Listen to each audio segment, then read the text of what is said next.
viewers, this is Paladin of Odin, and this is some more Magic the Gathering Online.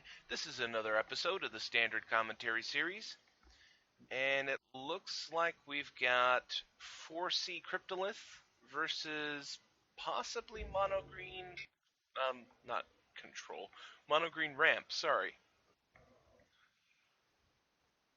Cryptolith is attacking in with the Loam Dryad and the Reflector Mage. He gets through for 3 because Ramp does not want to block with his 1/1 Hangerback Walker. He wants to keep him alive as long as possible. Plays a Sylvan Advocate. Turn 5 and no 4th land for him. But he does have a 2/3 blocker and what will be a 2/2 blocker. So unless Cryptolith plays something to buff his creatures, or kill a creature, he's not going to have a productive combat this turn. Reflector Mage. That should make things simpler. Bouncing the Sylvan Advocate would let him get through with the Reflector Mage for 2, because he's not going to block with the Hangerback.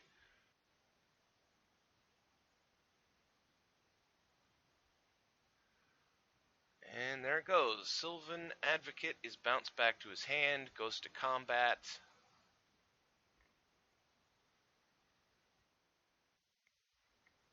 Attacks in with the Reflector Mage.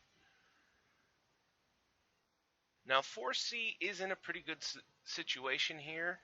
You know, he's got good board presence, he's got quite a bit of mana at his disposal. The problem is that he's already down to 2 cards, whereas the other side has 7 cards in his hand. And I'm wondering if this 4th land is what he was waiting for. And since it's a green and white land, I'm starting to think this might actually be Selesnya tokens. It's just, you know, for so much of the early game, he had no white mana to tip me off that he's actually playing green-white instead of mono-green. Elvish Visionaries from 4C.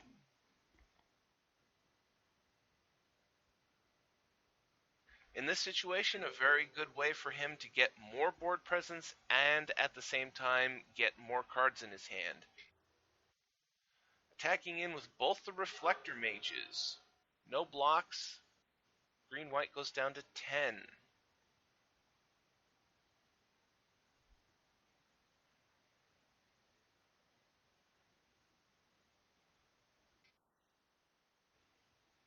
Okay, using Loam Dryad to make mana. Duskwatch Recruiter.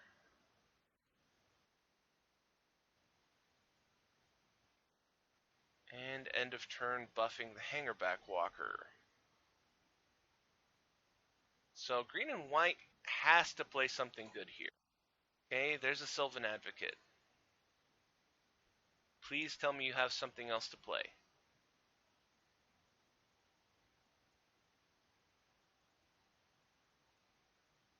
Anything.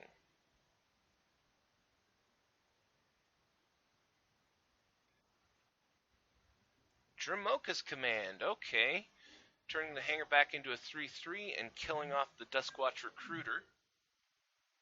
So that's actually really good for him. Now he has a 3/3 blocker, so the Reflector Mages most likely won't attack in, and a 2/3, which 2/3s bounce off of 2/3s. Elvish Visionary.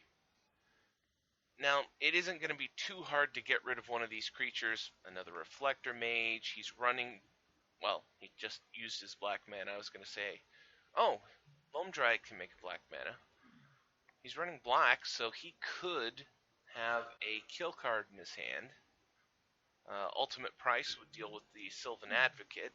It's a little more difficult to deal with Hangerback Walker with a single black mana, though. And he must not have had anything, so he passes the turn. 1, 2, 3, 4, 5. He has access to 5 mana.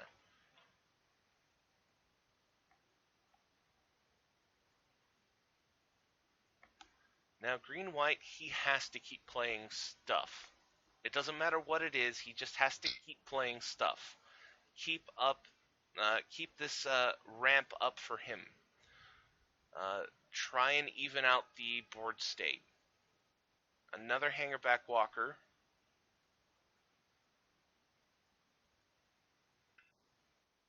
And another Dromoka's Command to kill off the Loam Dryad. Well played. So now he has a 3-3 Hangerback Walker, a 2-2 Hangerback Walker, and his Sylvan Advocate versus a board that cannot get through him.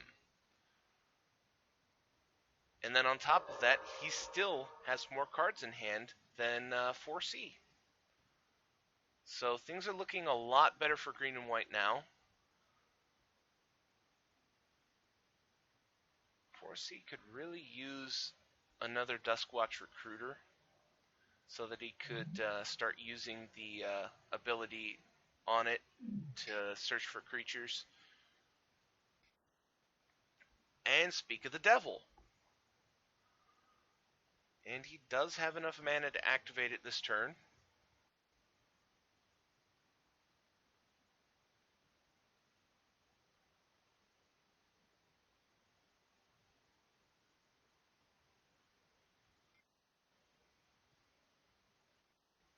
And he does.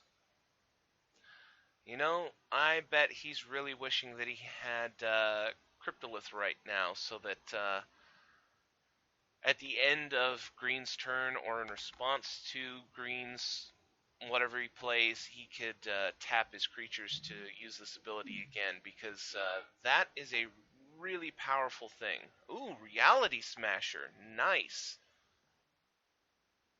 That could tip the scales back in his favor. It's one of those really powerful things that this deck can do. You know, 5 mana, or he's got 6 land, so, you know, if he were completely untapped, he could use this ability twice. If he had Cryptolith right, he could do it twice with land, once with his creatures, and still have creatures up. Oath of Nissa from green and white finds a land.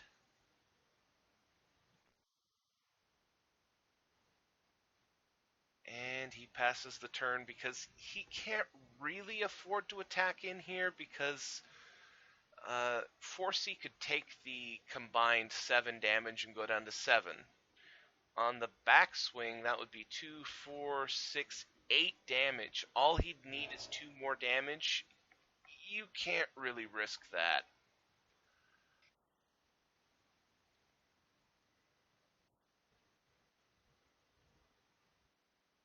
Is he going for the demon? Yes, he is. He's going straight in for Ormondal, which might be game.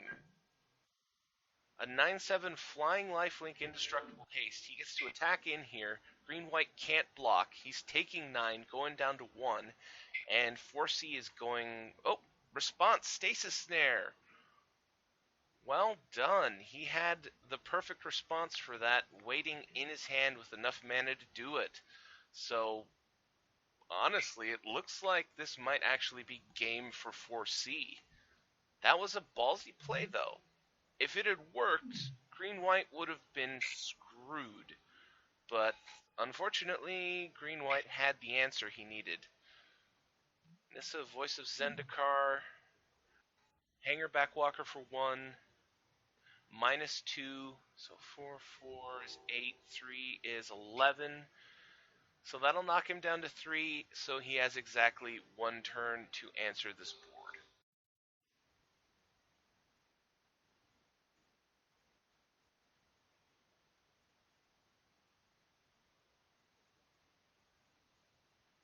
And he didn't get it, so he concedes. Green-white wins that game. After, I have to admit, that was quite the few turns of struggle for him to finally get back into this game. For a while there, I thought he was going to be stuck on 4 mana for the whole game. And he almost was. Oh, this video is almost 10 minutes long, so unfortunately I'm going to have to end the video there.